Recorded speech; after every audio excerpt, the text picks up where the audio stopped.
मुजफ्फरनगर पहुंचे थे जी।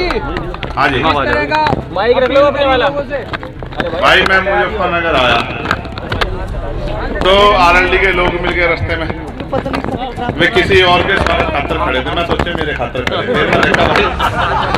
फिर मैं सोचा भाई ये तो मेरा नहीं कर रहे स्वागत। तो कोई बात नहीं भाई,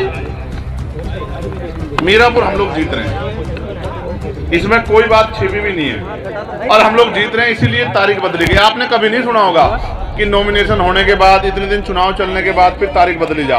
ये तारीख इसलिए बदली गई कि मीरापुर वालों ने तय कर लिया कि भाई हमें एक नया आदमी है, हर जाति धर्म का प्रिय है, मेहनत करने वाला है, कोई छवि पर उसकी दाग नहीं है, वो आदमी को जनता इस बार प्यार दे रही जाहिद को। इसको रोकने के लिए सब कुछ करागा। हम इन चीज़ों से डरने वाले नहीं। हमें 7 दिन मिले, हम 7 दिन और मेहनत करेंगे, रुखी सुखी खा के हमारे कार्यकर्ता दिन रात एक कर देंगे, लेकिन हम इस लोग विधानसभा को जीतेंगे, ऐसा हमें भरोसा है। क्या लग रहा है कि बटेंगे तो कटेंगे पर क्या कहेंगे? कहाँ बट रहे, कहाँ बट रहे भाई, बट अच्छा सुनो, एक मिनट सुन लो। बांट का तो अब तक राज करा बांटने वालों ने, इब कहाँ बट रहे? इब तो हम इकट्ठे कर रहे लोगों को, ठीक है, सबको इकट्ठे करके साथ लेकर चलेंगे, ठीक है। आप ये बताओ, पत्रकारों पर लठ बज गए गाजियाबाद में, बजा नहीं बजा? मतलब ईमानदार तो बताओ भाई। और पत्रकार जेल भेज दिए। और मैं फतेहपुर गया था, वहाँ प्रिया मौर्य को जो है उसके साथ जुल्म हुआ, अब तक आरोपी गिरफ्तार नहीं हुए। और वहाँ सीएम कोरी को जो है उसके पैरों के नाखून काट दिए, आरोपी गिरफ्तार नहीं हुए।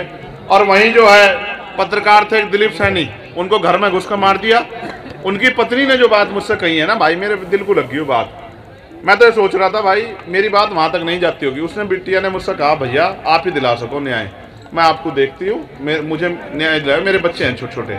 मैं इस मंच से उस बहन को वचन दे रहा हूँ कि उसके सम्मान की भी और उसके बच्चों के अधिकारों की लड़ाई भी हम लोग लड़ेंगे। किसी पत्रकार भाई को भी अकेला नहीं छोड़ने के, किसी वकील भाई को भी छोड़ने, किसी किसान भाई को भी छोड़ने के, और मजदूर भाइयों को भी उनका मान सम्मान का वेतन, उनकी तरक्की के रास्ते खोलेंगे। सफाई कर्मचारी नियमित हो इसके लिए मैंने पत्र लिखा। पीआरडी के जवानों की वेतन वृद्धि के लिए, होमगार्ड के जवानों की वेतन वृद्धि के लिए, पुलिस के 8 घंटे की ड्यूटी के लिए, सप्ताह में 1 दिन की छुट्टी के लिए, आशा आंगनबाड़ी भोजन माता बहनों का वेतन वृद्धि के लिए मैंने पत्र लिखा। ग्राम चौकीदार, ग्राम रोजगार से सबके लिए मैंने पत्र लिखा। अभी तो मैं पत्र से लिख रहा हूँ कि सरकार इस पर काम कर ले। अगर मेरे में ताकत होती तो ये सबको तनख्वाह जो है ना इनकी 3 गुनी हो जाती जितनी मैं चाह रहा था, क्योंकि इनको भी बराबर वेतन मिलना चाहिए, समान काम समान वेतन, ठीक है भाई। चुनाव के बाद अगली बारी क्या है?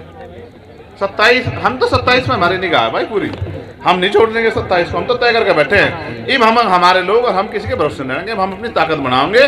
जिस तरह से इन्होंने आशीर्वाद एक गरीबों ने मुझे पार्लियामेंट में भेजा, और पार्लियामेंट में अब सबसे ज्यादा डिबेट किसी की है तो वो चंद्रशेखर आजाद की, आप चेक करवा लेना। अच्छा, बीजेपी ठीक के है, नेता 1 मिनट सुन लो। तो भाई ना हम हिंसा की बात करते, ना हम किसी को बुरा कहते, हम तो ये कह रहे हैं सब मिलजुल के राजनीतिक ताकत बनाओ। अब तक हमारे लोग तो ठगे गए, अब नहीं ठगे जाने के वे लोग। अब चाहे कोई पैसे वाला आ जा, चाहे कोई डरा दे, डरने वाले भी नहीं, ना हम डरते ना हम किसी के बकाये में आते। अब हमारे लोग ताकत बनाने की तरफ बढ़ रहे हैं, क्योंकि अब उनको चंद्रशेखर के हाथ मजबूत कर देंगे। अब बताओ क्या कह रहे थे? बताओ भाई। जान माल का आपने कहा था, उपचुनाव आपकी जान का सवाल है। हाँ देखो क्यों आज हमारे लोगों पे जुल्म हो रहा है। आज हमारी पढ़ी लिखी बेटियां घर में घूम रही हैं, आज हमारे पढ़े लिखे भाई बेरोजगार घूम रहे हैं। अगर देखो कितने किसान सुसाइड कर रहे हैं, कितने जो है नौजवान सुसाइड कर रही है, ये हमारे जान माल का सवाल है। अगर हम पे ताकत नहीं बढ़ने की तो हम अपने भाइयों को रोजगार कहाँ से देंगे, अपनी बहनों को रोजगार कहाँ से देंगे? तो ये तो जान माल का प्रश्न है, हमारे लिए कोई व्यापार नहीं है कि किसी को लड़ा दो कुछ भी कर लो। हम तो सब इकट्ठे इसलिए हुए हैं कि बाबा साहब अम्बेडकर ने कहा political power is the master की। अपनी समस्या का हल करना है तो राजनीतिक ताकत बनाओ, तो हम तो अपनी ताकत बना रहे हैं। हमारे तो सतगुरु रविदास जी महाराज इस बात कह गए, रविदास मानु सुखी बसन सुख रहे दो ठाओ, एक सु स्वराज माई दूसर मरगट गाँव, कि अगर सुख शांति का जीवन जीना 2 ही रास्ते हैं।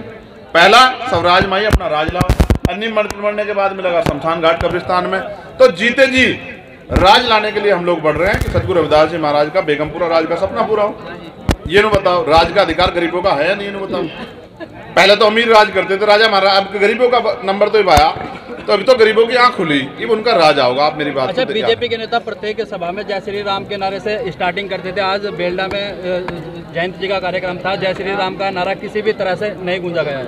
अब ये तो भाई वो ही जानते होंगे, उनके तो राम भी चुनावी हैं बेचारों के, और उनके एक और प्रत्याशी कुंदर के, उनको भी देख लियो।